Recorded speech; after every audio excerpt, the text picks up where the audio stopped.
Please tell me we're live. Oh, I hate you so much. And we're live because you guys are putting all of the good stuff in the background. God. I knew there was a reason for me to ask that. I knew that. That's the reason why we have a podcast, so that you all can talk about this stuff on the podcast. The podcast. And the reason why we have a producer is to tell us when the podcast. I had a feeling too. I had a feeling. I was like, I knew this was about to be something stupid. I said recording though. You're joining the recording. I don't know. I said, how do I get this live without Eli knowing?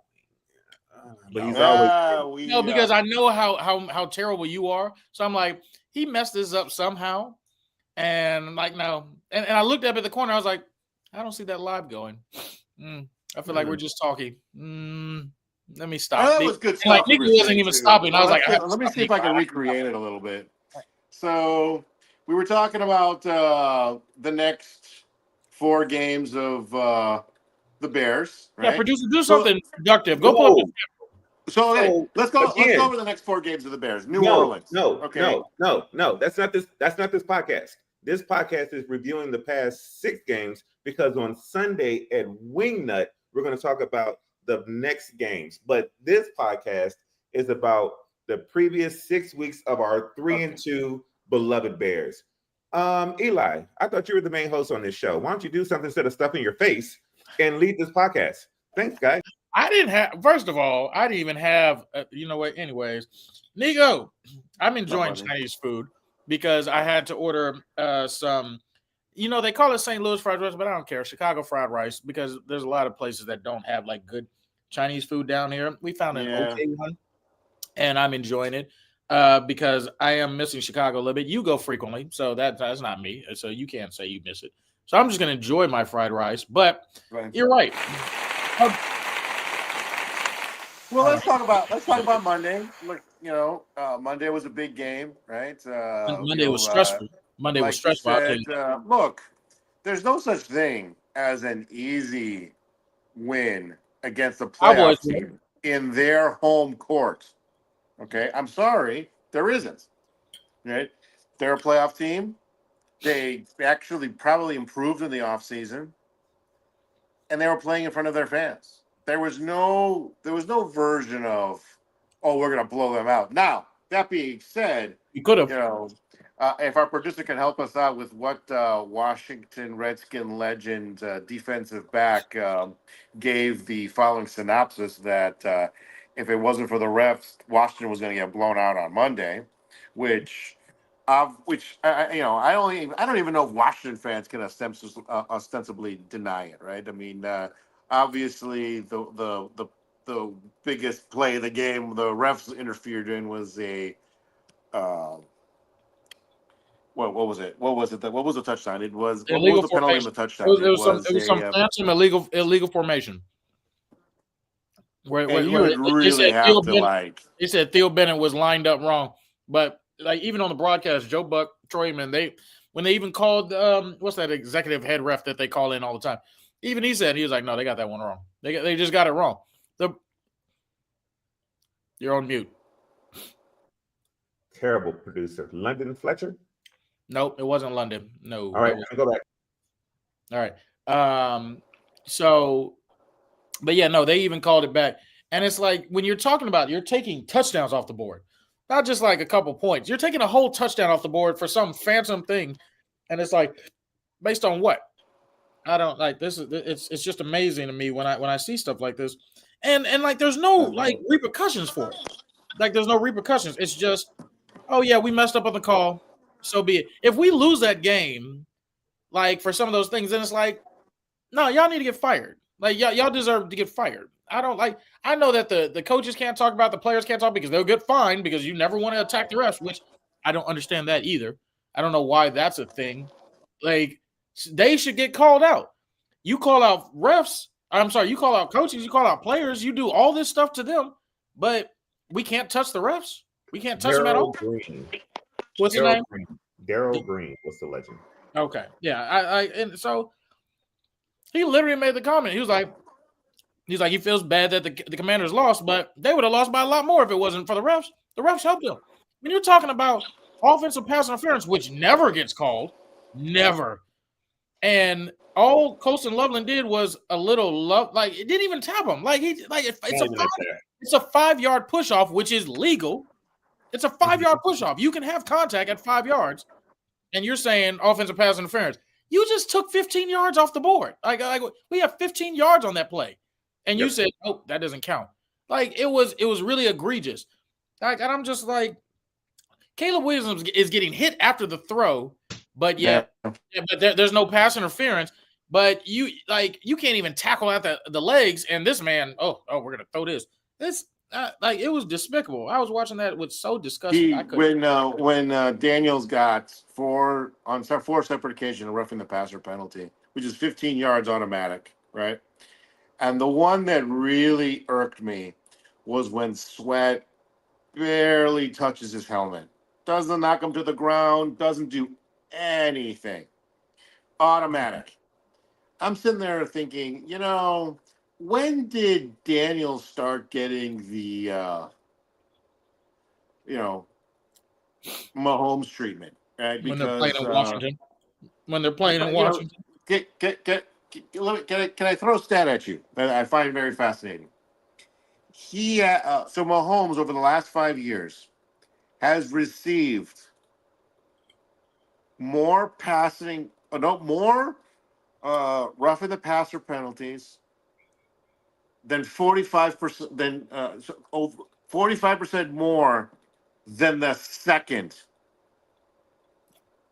most penalized quarterback.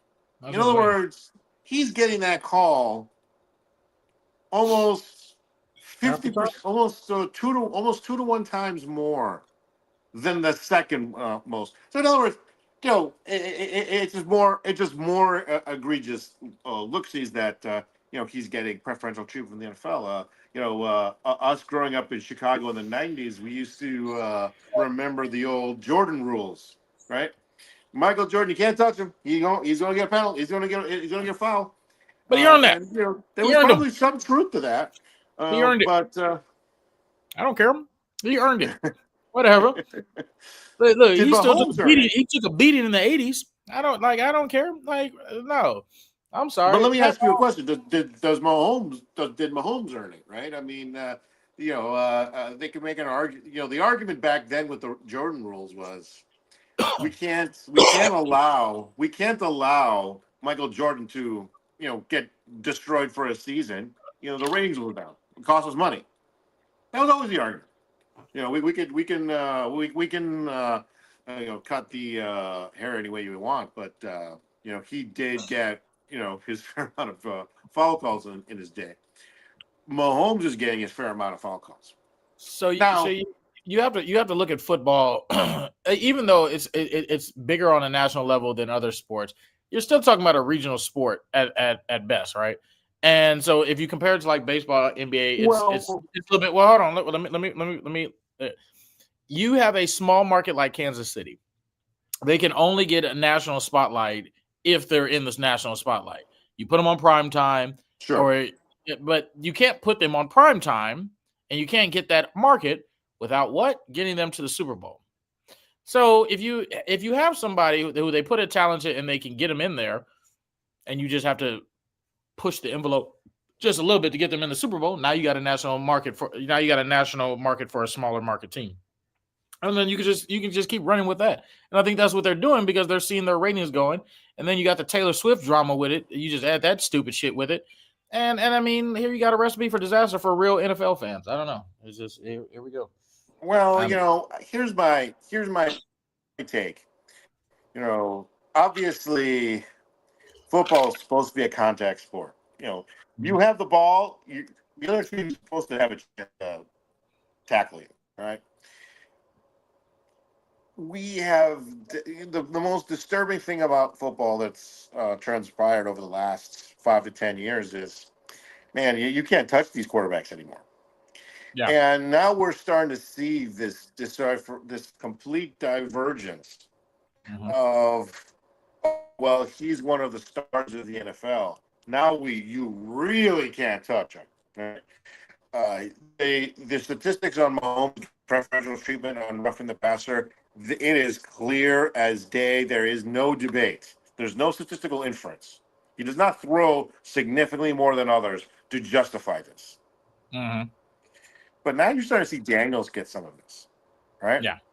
And I'm starting to wonder, like, he's a second-year player. What did he do to deserve that kind of preferential treatment? And let me throw something else at you. You know, obviously, me and you, we went to go somewhere to watch it, but we missed an important aspect that game that we need to discuss. Have you heard all of the negativity Troy Aikman was flailing towards Caleb Williams? Yeah, no, he got a lot of It was backlash. palatable. It was palatable, right? He sincerely thinks Daniel Daniels is significantly better than Caleb Williams. Now, could some of that be because of some of the eccentricities of Caleb Williams? Right? The statistics don't support his statement, but Aikman's a major voice in the NFL.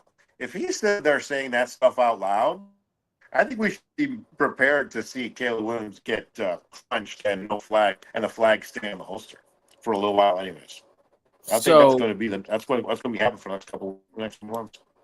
So I was upset with what I heard from like Troy and everything like that until like surprisingly I was listening to Stephen A. and like Mad Dog Russo on ESPN, and they gave me another perspective and it's something I agree with because it was like the same thing that happened with Cam Newton. We don't like it because we're Bears fans and because like Caleb Williams, but at the end of the day, if there's going to be somebody to criticize a quarterback, who is better than Troy Aikman? Now, you can say there might be some bias or whatever, but you're still talking about a UCLA standout who won 3 Super Bowls. If anybody's more qualified, show me, right? And so I hate that he said it, and I mean, maybe I don't have to agree with it, but at the end of the day, it's Troy Aikman. And the reason why I agree, because I had the same stance that when Cam Newton was talking about quarterbacks, when he was talking about like that game changer versus game manager type thing, and everybody was getting on him. And it's like, but at the end of the day, it's like Cam Newton is very qualified to talk about what he sees from a quarterback. You're talking about a Heisman winner, first overall pick, and a man who put his team on his back and took them to a Super Bowl. Like, if anybody's qualified, these people are. So, and like, yeah, maybe I don't agree with it. Like, I think Caleb Williams will be better than Jaden. Like in the long run, I think if we look back on their careers, I think it will be Caleb. But I mean, at the end of the day, can't argue with Troy. Like, I mean, we can't. Like, I mean, I don't know. I do sit there and wonder if some of this has to do with the eccentricities of Caleb Williams. I'm just being frank because there is no statistical evidence that suggests that Daniels is worlds better than Caleb Williams. It's not accurate on any. I'm mad at the I will flamboyant. say one thing. I want to put a question to you. Okay. Who were the top 3 players according to PFF on Monday night? 2 of them should be gimmies. DeAndre Swift is going to be one. Yes. DeAndre Swift had the best game of his Bears career. Actually, I read somewhere it's actually technically the best game of his entire career. But he showed out. There's no doubt. For the sake of the question, I guess we're putting the Caleb in there, and then what? Joe Thuney. Joe Thuney was number 2. He also had his best game of his career. There's a reason why every single time Swift went to the left side, there was a hole the size of Manhattan. I mean, Joe Thuney absolutely obliterated everyone that he went up against. Actually, number 3 was our oft-injured right tackle, Darnell Wright. Oh, who yeah. also had an incredible game. He had a really good game. He had a very good game. Insane. Did you see the? So I was listening to what's his nuts? Our Chicago Bear Hall of Famer. He's not a Hall of Famer, but I think he is. Our Hall of Fame center. Olin Cruz. Olin Cruz. So he mentioned something, and I thought would be fascinating. So we know in the Raiders game when Ozzie Trapillo came in, he held his own against their defensive Max Crosby. The thought now is because the amount of struggles Jonah Jackson has been having, move Darnell Wright into the guard and then put Ozzie Trapillo on right tackle, keep Theo Bennett on the left, and you might have yourself a little line here. Like you might have like a dominant line based on what we saw from Ozzie Trapillo. And look, I don't know. Go back to training camp, like, and see how large this man was. Like when you saw him compared to like some of these other players, this is a massive man. You put him on the right and put Darnell Wright inside because look, right tackle to right guard. They talk about it's an easy position. It's an easy position to transition to. You put him on the inside, and then Ozzie Trapillo just anchors out the right. Might have. You bring up a good point. Jonah Jackson, he actually was on the complete ass end of the PFF grade. He had the lowest for the Bears. He's been like that all season. By some margin. All season. He's been like that all season. He has not been getting a good ROI. And there's 2 points I want to make here. One, for some reason, they actually extended his contract the second they traded for him.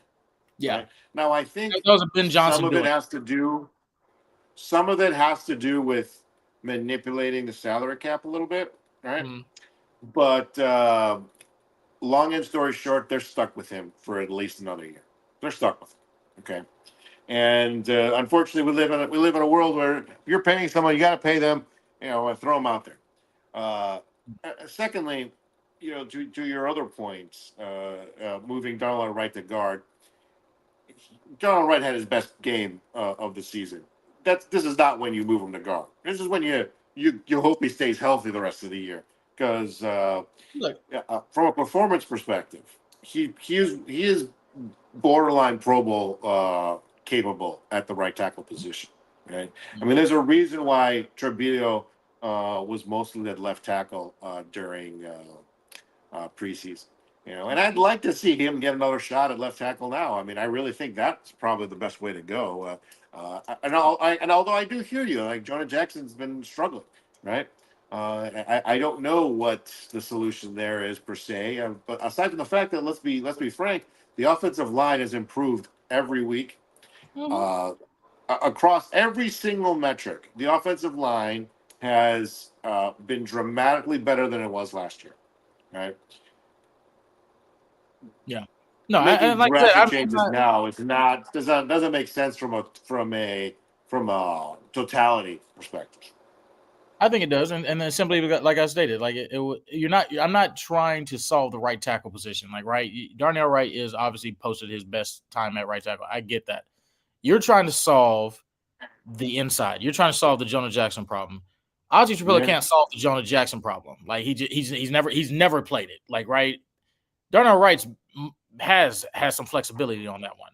I don't know if I'll be honest. I'm not sure if Wright even played guard in college either. I don't think that's his forte either. I mean, if I remember correctly, he was actually a left tackle at Tennessee, but at times, I don't know. They moved to the right tackle for whatever reason. I don't know, but and by the way, Theo Bennett was not that much better either for PFF. Again, we had a couple poor performers sandwiched between two amazing performances at the line, right? And the totality has actually been in a big improvement over where we were last year, right? I mean, even though Caleb was sacked 3 times today, or on Monday, he's actually way below pace than he was last year. He was sacked twice. That third one didn't count. They counted it as such, but it doesn't actual count. Well, I mean, again, we could split hairs. I'm sure even last year you could split a lot. I mean, I'm just saying it's not a sack. If you run to the outside and you slide down at the line of scrimmage and they called it a sack, it's not a sack. Nobody touched you. Like no, like nobody got you, D. You slid down to get bet to stay in bounds. That's not a sack. No. Well, again, I'm not disagreeing with you because again, I'm saying compared to where he was last year, it's night and day, Oh right? yeah, The that is offensive line has absolutely. performed significantly better this year than it has last year, and look, the incentive is pretty high to just keep rolling it out as is until it doesn't work anymore, right? To be honest with you, I'm probably even more concerned about the left tackle position because it's like, you know, in under normal circumstances, your left tackle should be where you're spending the most money, and the Bears have done the exact opposite for some crazy reason. We spend the least amount of money on left tackle, and To be fair, have we had the opportunities to do so? Like well, if we go back to the free agencies, like so you do draft one, right? And I mean, but that's all you can do. Where's the money? And who's giving up left tackles like that? Who's letting them walk? Like I'm sure, and actually we can go by this past free agency when they had the opportunity to get linemen. What they do? They were aggressive, like they tried to, but there was who's giving up left tackles. We weren't even supposed to get Joe Tooney. We were supposed to get the other one. We were supposed to get the younger one. That's what we were going after, and then that didn't well, happen. And then we get the center. So we were looking for him, but I'm sorry. When's the last time we seen an all-pro left tackle? They just say, "Hey, go ahead out to free agency. We don't want to pay you." That doesn't happen. it does. You're right. You're right. It does not happen, right? There's a reason they get drafted first in drafts, right? So, but I do want to talk about like since we're talking about all the games because apparently we're recapping the last 6 seasons. So you realize this is the first time or the second time in 99 years. Last 6 episodes. Games. Last 6 games. Last get 6 it right. games. We didn't have 6 games. There's not been 6 games. 6 weeks. Shut up. You do Last it. 6 weeks, you dummy. You the dummy. Anyways, so we're the second team in 99 years to win back-to-back games by the same exact score. Correct. Have you seen this? True. Look, you know what's funny is, all right, so we were I'm fine with it. Actually, no. I don't really like stressful games too much. Like that's fine. Like, all right, cool. Here's the only thing I like about stressful games. Obviously, the great thing is when you win them, right? Correct. I just want to give a shout out because I know we're virtual right now, so we're not at the bar, and I'm going to do it again when we get to the bar on Sunday. People who live in the Dallas area, Bears fans, please come out to the Wingnut for that game because in those games when it's at the end, and our producer didn't show up, but we're not going to talk about that. That's fine. He should have been there, anyways. At the end, when we were all sitting there waiting with the lineup for that kick, and how it was almost pin quiet. And as soon as we saw that kick go in the upright, and that place erupted. You felt like you were in the stadium. And it happened the same. It happened the same 2 weeks ago when the Raiders, when Josh Blackwell came off the edge and blocked that, erupted again. That environment is such an epic thing. But I'm not gonna lie, the stressful games. It sucks because why? The years prior, we lose those games. Like we're the ones getting blocked. We're the ones missing the field goal. Like that's why those stressful things hurt me. But like if I say that, hey, right here, we're holding on for dear life, and then next thing you know, you see it go in the uprights.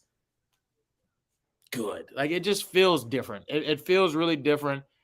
And then I sent that video to you about Eberflus versus what's his name now? Ben Johnson in the after game celebrations.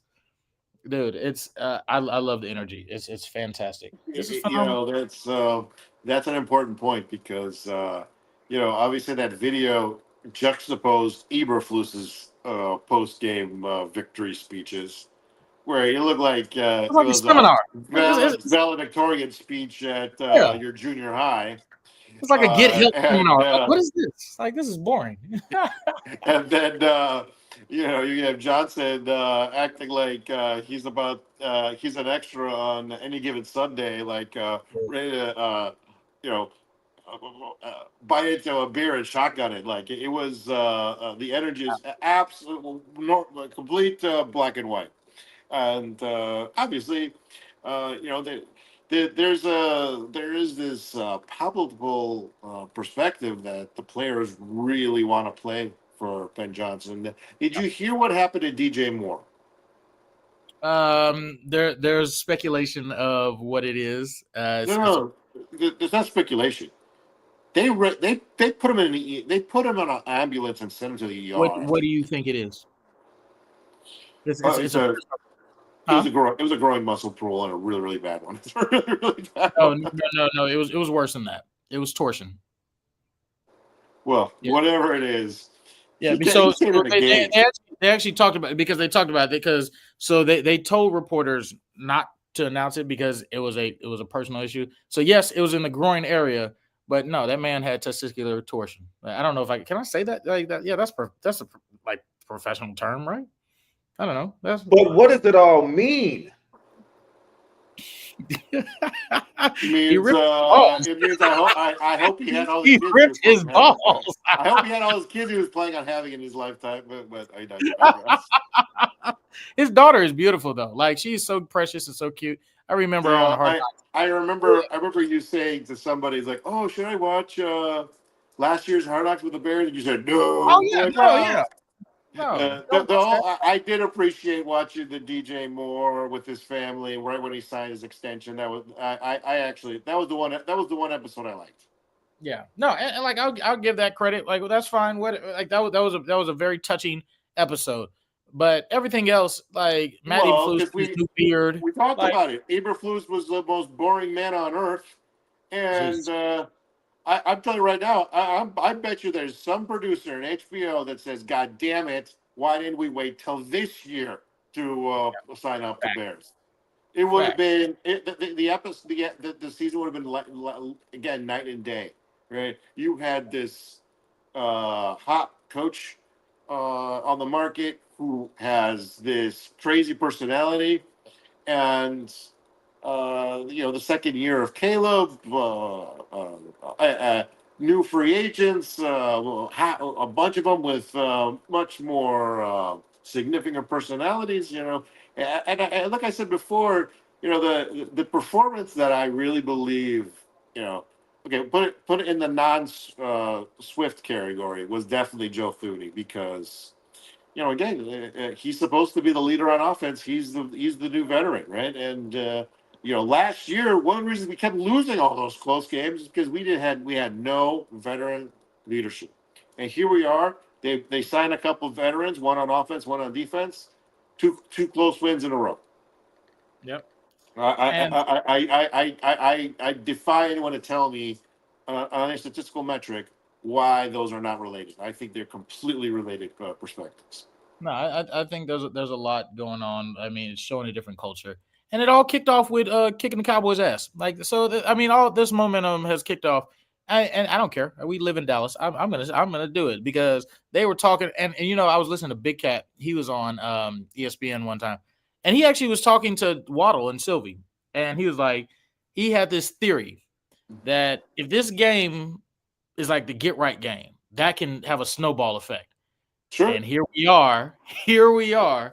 That game did so much more for this Bears team. Like when we saw them dominate the Cowboys like that, like dominate, not just like don't give me that crap like, oh, it's just the Cow. No, we're not doing that. No, because if the Cowboys beat us, them people down here talking about they going to the Super Bowl, just like when they beat the Jets and then they lose to the Carolina Panthers. I don't care what they got to say. Can we mention since we're we need to give a little shout out to our Dallas friends. Can we give a shout out to Ricky Dowd from Rico. Carolina on a de facto revenge game? Right, he was the number one back last year. He had 900 rushing yards. He wasn't terrible. Yeah, tried to resign. Dallas told him no, thank you. He ends up signing a contract as a backup to Carolina. 2 weeks ago, becomes the starter. He had 245 yards in total offense against Dallas. Oh, he was ready. How do you think that makes there's a lot of revenge games? Have you seen there's a lot of revenge games? Like there's been that like throughout this season. There's been a couple. Technically, on top of our revenge game at Washington, it was Jake Moody's kind of revenge. Do you know why? So Because the wide receiver for Washington, the one they there, traded there. from, the Debo, one they got from 49ers, what was his name? Debo. Samuel physically assaulted Moody when he missed that second field goal in the first game of Yes, the year. like knocked him clear. Knocked him down. Yeah. Was not fined by the team, by the NFL. Nothing. Moody got cut 2 days later.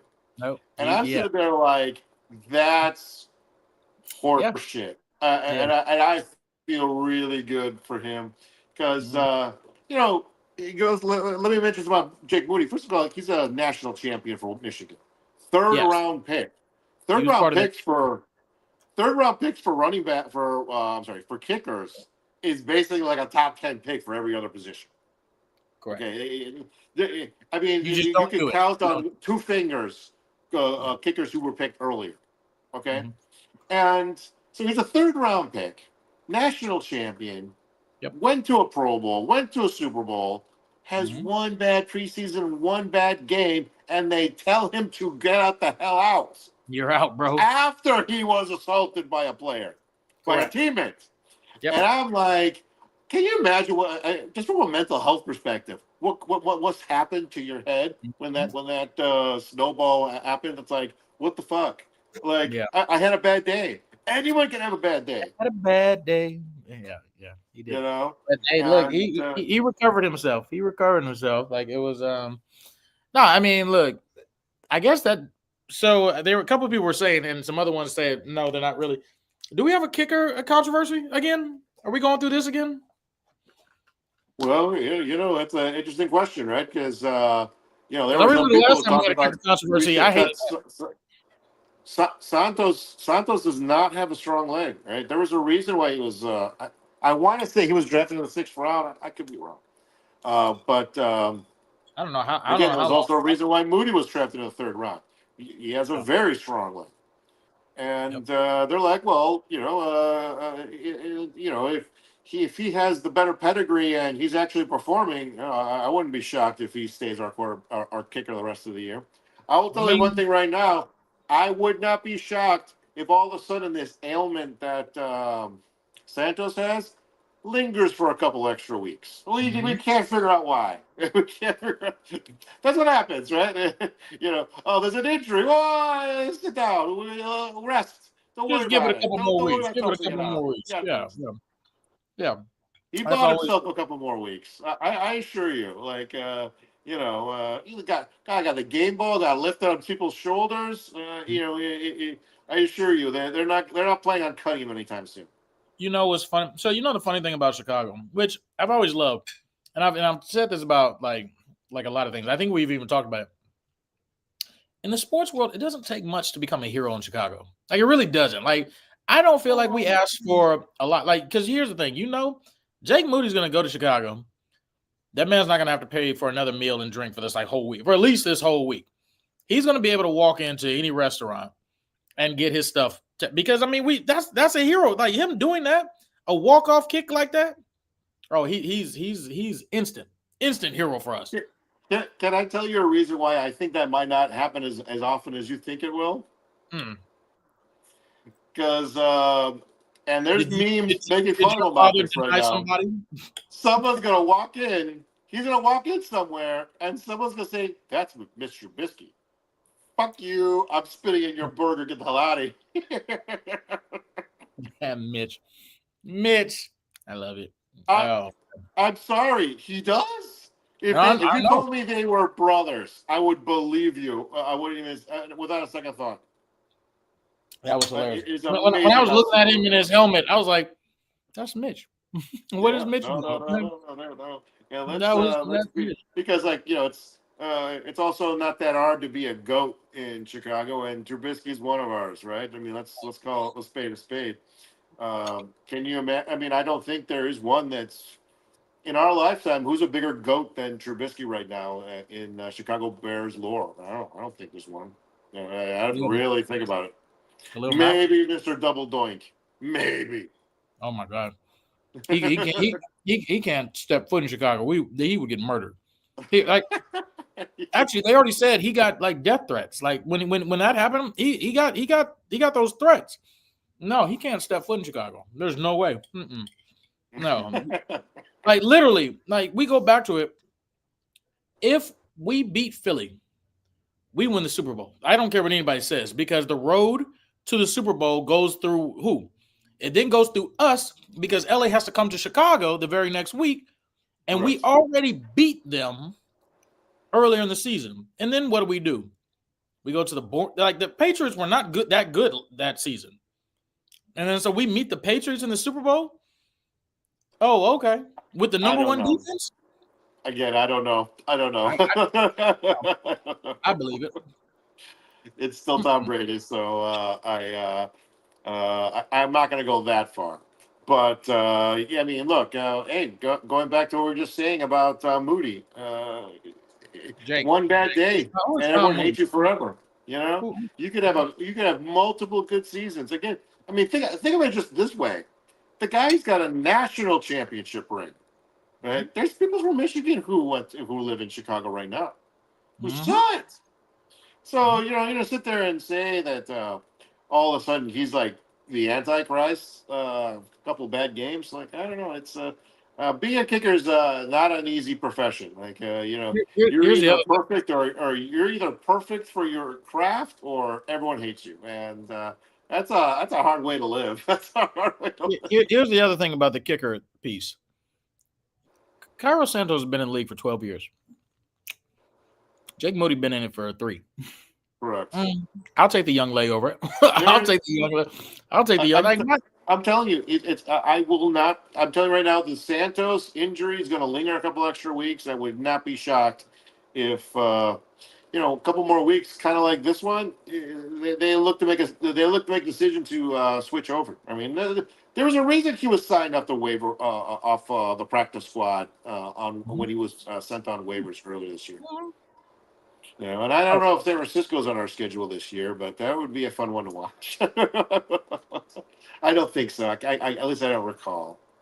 I don't think it was, but no, I think to go from the beginning of the season 0-2 and some pretty stupid losses, like the Detroit one. I kind of had a feeling that was going to happen. I remember having this discussion with you. It's like, oh, I'm tired of these close games. I'm like, well, Dallas wasn't close. Neither was Detroit. No, it wasn't. Detroit manhandled us. That's not an opinion. That's what happened. Well, that was our first game fault. The first game was ugly. There's no doubt about it. Right? The Detroit game was our coach's fault because he felt like he was going to be bold enough to guarantee a win. Nope, don't do that. Not in this league. No. And if you recall, we talked about this in one of our preseason episodes. Mm-hmm. The first 2 games were going to be tough, no matter how you spun them. I mean, Minnesota is also a playoff team.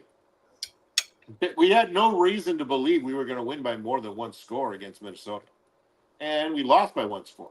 We still believed that we were going to win. I don't care if we lost by 1 point. Obviously, I don't care about it. But here's the counter argument. McCarthy should have not been able to rally the team like that. We're in a part of the schedule where we have some winnable games, right? Now we need to have these discussions where we're going to allowed win. to talk about the next winnable games, and I don't think we're allowed to. New Orleans. I mean, look, if we can't beat New Orleans, then what the hell are we talking about here? What the hell are we talking about? I put them in my survivor pool that I'm in, so I mean, we better win. I usually don't like to bet on the Bears, but I guess I had to. I don't know. I guess, but out of all the games for next week, I mean, come on now. Everybody beats the New Orleans Saints. Come on now. That's not. This is getting rough, but well, obviously the Saints aren't winless. Do you know what team is winless? Oh, I don't even want to talk about it. I don't want to talk about it. Our good friend Justin Fields. It's not his fault. It's not his fault. I don't care. He's doing the same thing. Now, last week was bad, but if you look at all the other games, it's not his fault. Like the man is trying his. if you have, You if you're in, know, if you're in a game where you I get will sacked say this. 9 times, I nine will times, say this. I will say 9 this. times. It is one of the most remarkable stats I've ever heard of. That this is the first time in NFL history the starting quarterback has played 6 games, has had no interceptions, and they've been winless. That's Take care of the ball. bananas. But the man gets sacked 9 times. Like what Yeah. quarterback gets sacked 9 times? You actually, the funny thing is, do you remember when his first start and who it was against? So what's his name? Pittsburgh. Was it Pittsburgh? Glennon Was it got Pittsburgh? hurt, and then we put in Justin Fields, and he got sacked 9 times against Myles Garrett and them boys against Cleveland. And so it's like that man. I don't know. I feel bad for him, but the New York Jets are atrocious. Like they're just terrible. I don't know what the problem is. I mean, this is an organization that spent 2 first-round picks in a row on tackles. They should be able to protect a quarterback a little better than both this. hurt. I know the one what's it, Elijah or something like that. He's out. Like he's out for the season. Like they're Rashawn was out for the season. Well, I'm sorry, I was under update on that, but it makes sense, right? I mean, those draft picks are wasted. Like they're gone. Like you can't do anything about it.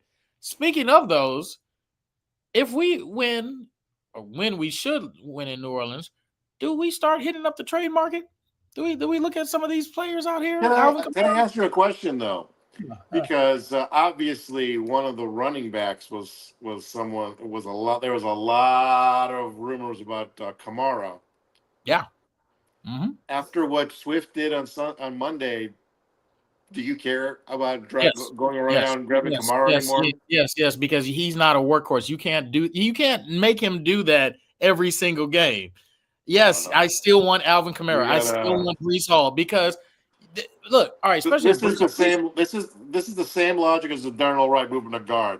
You cannot punish a guy for having the best game of his fucking career. It's not about no. This is just the way of the land. Running backs take a beating. They're going to take a beating. So if you're going to make this man touch the ball 25 to 30% of our offense, which is what we did this past Monday, then that means the wear and tear is gonna happen. You need a switch of pace. And unfortunately, what I've seen from Manungai, whatever his name is, that's not working. Travis Homer gone. Roschon got 1 carry last game, but we're not relying on him. He's basically been disappeared from this. So why not put in a Breece Hall who's just as explosive as DeAndre Swift and let's have a 1-2 punch, or put them both in the backfield. Have some fun with it. Who cares? Let's play Madden. I love it. Let's go. Who cares? Like Ben Johnson wants to put up points, and he. All right. So what is Ben Johnson's specialty? To make everything look the same but be different. That's what he wants. That's what he literally said in preseason. Even Caleb Williams, he said this is what he's teaching us. Great. So let's have somebody who can have the same personnel or even different personnel but have the same look. Why not? Why not? And a fresh pair of legs, I don't see a problem with it. I'm not punishing for it. You can still have DeAndre Swift, but let's go back to Detroit Lions. Has David Montgomery take anything away from their Jameson? Isn't that his name? Jameson. Yeah. Who's their other running back? It's Jameson. It's Gibbs. No, what is it? Yeah, Gibbs. Jameer Gibbs. Jameson is their wide receiver. So, correct. Jameer Gibbs. So, has David Montgomery take anything from him? No. There's a great 1-2 punch. It's a great do it. When we went to the Super Bowl in 2008, who's our 1-2 punch? Cedric Benson, Thomas Jones. Did Cedric Benson take anything from Thomas Jones? No, but it was great. It was great because they couldn't stop us. They couldn't stop that running game. Why not? No. Yeah, I want to load up his. Look, you already got like 20 different receivers or pass catchers on this team. Might as well throw in a couple of running backs. Let's have it. Who cares? Like, why not? You want this offense to be dynamic. I don't know. I've played a lot of Madden. I just started loading up on playmakers. I don't care. What does it mean? Who cares? No, look, if it doesn't cost much, like, right, if you have to give up by the way, that's also going to be an issue for someone like a Kamara. It's like You said what? That's going to be an issue for someone like Kamara because like the Saints will sit there and say, oh, "Okay, fine, give us a second round pick," and then Bulls will hang up the phone. No, then move on. I'll give you a second round pick for Brees Hall. Yeah, I'll take that one. That's fine. Let's do that. I mean, again, these guys are upcoming free agents. There's a reason why they're available, right? And again, it made a lot more sense before Swift had the game of his life. I mean, I'd like to see him if he could do that again. But although I understand, like, hey, bring in all the weapons in the world. Of course, none of the people you're talking about can play defense or rush the passer, which is what actually is our biggest concern. But who's available? Cam Jordan. Cam Jordan's old ass. I don't know. I hear you on that one. It's difficult to find pass rushers in the NFL. It's kind of like your analogy with the left tackles. They don't let them go. The second they got someone good, they lock them up and say you're not going anywhere. I did hear a rumor, even though they just gave him a contract extension because of where they're going. You know who might be available? Good old Max Crosby. Wow. If they lose another game, he would be ideal. They're in tank mode. So it'll be crazy that he was asking for a trade in preseason. They gave him his contract. They're terrible. And they're like, just kidding. We're going to go ahead and tank. After what I saw him do to us, you can take a first round pick from him. Go ahead. Take the first round pick for us. We'll see if they're that aggressive. I'd be fascinated, right? I mean, obviously. Well, let me ask you, if he becomes available, do you not go for it, and how much are you willing to pay? And put him alongside? I don't know. Actually, maybe just get rid of Montez. Get rid of him. He's terrible anyway. Montez Sweat is causing a problem for the Bears right now. They're paying him the 9th highest salary for a D end. He is not acting like the 9th best defense. Has he registered a sack this season at all? He's been awful. Producer, does Montez Sweat have 1 sack this season? I don't think he does. And he barely has pressures. Like, he got most of his pressures this last game. Where is his pressures come from? And that's only one problem. The bigger problem is the guy they signed from Indianapolis. Yeah. Where's he been? I promise he has not. Look, every day after a Bears game, there's a CBS article that shows top 5 best PFF scores from the Bears, top 5 worst PFF scores from the Bears. Mm-hmm. Dio has not even sniffed the best, and he's hit the worst twice. Right? Yeah. For someone who just got a brand new $50 million contract, that's not good. And like the other thing about this is like we're steady waiting for Austin Booker, which granted they said he's supposed to be next week, right? So that'll be good to see. If we see him, 14 tackles, 1 sack. Okay, 1 sack. He had an interception? I don't know what game that was. Okay, I'd have to go back. I don't know what his interception was, but that's good. All right, so he has 1 sack out of 5 games. Yeah, that's not a $90 million man. I'm sorry, that's not a $90 million man. even when you add in the interception, okay, I don't care. Like that's not. Oh, you know what? I know what that sack is. They're counting the. I think that was the. Wasn't that the Cowboys game where he came behind them and snapped his hand away? They're counting that as a sack force fumble. Possibly. I can't recall, but again, whether he did it in Dallas or whether he did it the first week of the season, that's not enough production for someone as highly paid as him. No, I would appreciate that if Dio did that. If that was Dio's stats, all right, that's fine. Whatever, I'm okay with this. But you're not. I'm not either. Right? I mean, that was total. He had 1 interception in 2020. Oh, they were giving his total, but yeah, he hasn't had an interception this year. Okay, so it's just the 1 sack this year. Oh, okay. No, 90 million is done. No. So yeah, let's go ahead. You could take Max Crosby just so we can offset the salaries. That's fine because I'm sure LA can't take on, or I mean, it have to be something. But and then give him the first rounder. Give him the first rounder. Who cares? Take it. I want a pass rush like that. He almost single-handedly beat us. No, get him. Come on. After I saw that, yeah, pay him. Pay him his money. Plus, he does have a great personality that would. He That has would a be Chicago welcomed. personality, dude. Like I've They, seen. they would welcome in Chicago for Oh sure. my God, Absolutely. you know who he reminds me of? Like, he wasn't in Chicago for long, and he was part of our rival. But Jared Allen, do you remember how his attitude was? Like how he Yeah. acted on the field. This is I who mean, this guy. he came to Chicago late in his career, though. Like, yeah, but he wasn't. still acted the same. Like he was Yeah. still like that, like mentality. He was still nuts. And so, like Max Crosby, I was like, if he came to Chicago, he would be loved in Chicago. And if you play like that, how you almost messed us up. Oh, let's go to work. And wait, and then you add that pressure with how many turnovers. You realize we're going into New Orleans with a +9 turnover ratio. And we have a +9. Wow. Like we like everybody's talking about our defense and giving up the runs and things like that.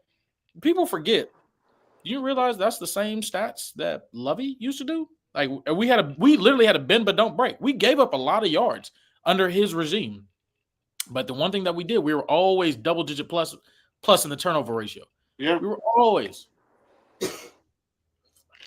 And I'm like, And I know for a fact I don't care about giving up 150 yards on the ground if at the end of those runs you go ahead and peanut punch that ball out. I don't care. Like, fine, rush for 30 yards. Oh, knock it out. It doesn't matter. I don't care.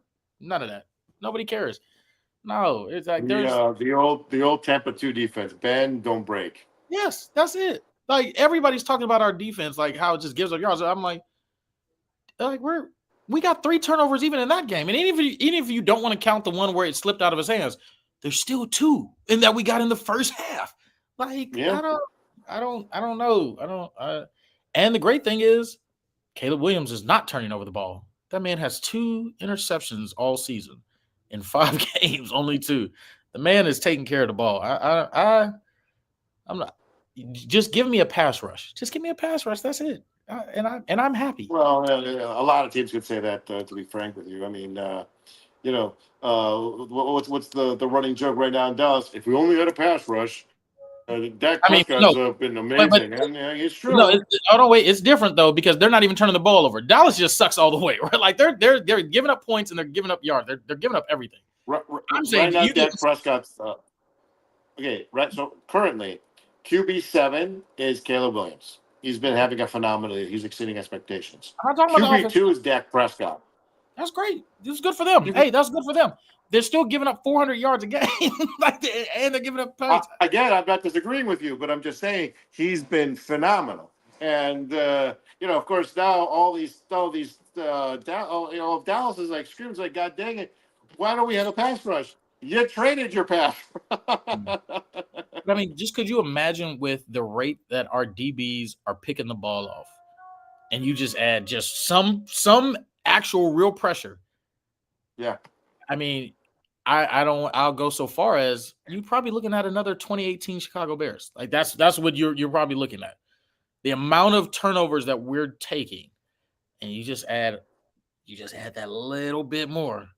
I don't know. People are like saying we're not this deep playoff run team right now, and I keep looking at it and I'm like, why not? Like why not? Like I keep seeing like I listen to 670, I listen to ESPN 1000, and they're just like one player is not going to turn this team, and I'm like, are you sure though? Like I feel like one like defensive end does make this team like a deep run, like that gives us a problem, like that makes us a problem. Well, again, we are in the toughest division in the NFL. Let's call a spade. When we get to those division games, we're gonna start really defining if we are ever going to be a deep playoff run team, at least for this year. Because again, we saw what happened against Detroit, and we haven't played Green Bay yet, and we know Green Bay's defense is super solid. So. We still have a long ways to go, but we are a long ways away from week 2, where, if I remember correctly, you are about ready to take the jump and bench Caleb Williams. It's like I don't want this. Moving on. We're running out of time here. Hey, so a couple things, just around the horn here. Rest in peace, D'Angelo, one of the greatest R&B. Well, made one of the greatest R&B songs. But no, I don't know if we're applauding that, but that's great. Yeah, we're just a little more. D'Angelo, Nico, did you ever listen to D'Angelo? You ever remember his song? How does it feel? No, it was actually untitled. I'm not gonna lie to you, bro. I have not. It was just called Untitled.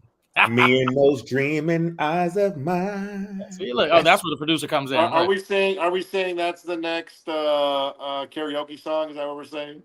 I can't hit those notes. I can't hit those notes. Those he got a voice on him. Go listen to him. He got a voice on him. I don't. He's great. I wouldn't be able to. D'Angelo, but you got to put the apostrophe after the D. And if you've seen that song, How Does It Feel? You got to take your shirt off. I'm not doing that. No, you're right. He spent the whole music video. It was just a camera spinning around him, and he was just butt naked. That was it. It was wild. And then they put this on BET. I was like, what? This should be on Uncut. This ain't for And the applause was for his contribution to music. So. Oh, absolutely. Yes. Thank you for clarifying that, because I said rest in peace, D'Angelo. I don't think that's how that works. Oh, I mean, but he was also suffering at the end, so I'm glad that he was able to. Yeah. So, okay, that's fine. But in better news, so we celebrate somebody's life after death, and we celebrate somebody's life while they're still here. Look at that. We have a birthday coming up. Y'all know? You want to guess who it is? Where's the applause for that, you dick? He's a terrible person. Once again, a horrible producer. We do have our good old faithful professor's birthday coming up. What are we doing? We're doing a whole day at Six Flags, bro. That's whole day. Right. Whole day on Saturday. I'm guessing. I don't know if Mr. Producer's going to come though, or if he's going to claim an injury and I can't walk or anything. Which I'll completely understand. I'm just teasing, of course. Happy birthday, Nico. Thank you, brother. So we got that, and then obviously Sunday we're going to do our live show back at the Wing Nut. Thank you. That sounds great. We had a couple week furlough there, and obviously it was during the bye week, and I do want to throw one thing out there real quick. We have officially our first podcast trade to announce for fans. Oh yes, we did. I had to sit there. I looked at that trade for an hour. I was like, I did. I was like, I got to do it. Never mind. Yeah, no. It was a classic. Helps both people's side of the trade. Yes. You were unfortunately suffering with an Omarion Hampton injury that may last longer than a couple weeks. Yep. I sent you his immediate backup, and you gave me an upgrade you gave me a small upgrade at two other positions for my trouble. Yes. So I looked at that. I saw it come through, and I was like, I got to take a shower. So I took a shower. I thought about it. I came back and looked at it again. I was like, it makes sense. It's better than some of the other trades I've gotten, and I'm like, you know what? I can't do this.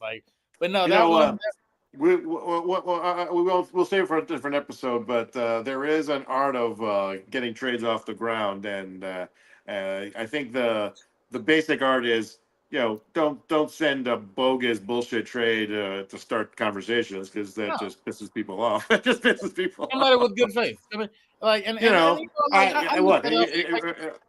Bruggen, the backup that we're talking about, he had 19 points on my bench. I'd love to roll him out, but the reality is he makes more sense on your roster, and I was eyeing a couple upgrades at two positions that I thought were more important, and and if you look at the overall value prop, we both win that trade. So that's how it's supposed to work. No, I think it worked, and like I said, I looked at it for a while, but finally I was like, you know what? Yeah, we're gonna do this. So I try not to, but try to not let go of Jalen Waddle. But I was like, this makes sense. Are we getting? We're doing a little D'Angelo to play us off. Is that what we're doing? That is what we're doing. See, I see what you trying to say. It is phenomenal music, guys. If you've never heard of D'Angelo, go ahead, celebrate the life. It's phenomenal. You don't have to watch the music videos, though. Just unless ladies listening, y'all go ahead and knock it out. But yeah, it's always a fun time. Nico, I'm going to be excited. We're going to celebrate your birthday this weekend. We'll see you all Sunday. Hopefully, I don't remember it in a drunk. good way. We're not going to be too hungover. Exactly. Hopefully I don't remember it in a good way. Which means I'll probably be doing the show solo on Sunday. So y'all come and see me. I at will be Wingnut there. on I will be Sunday. there. I will be there bright and early with a Bloody Mary in my hand, ready to go, baby. Let's go. Yeah. I mean, that's the key. We'll still be drunk, so Bloody Marys for sure. There we go. All right. All right, gentlemen. Bye, guys. Always a fun time.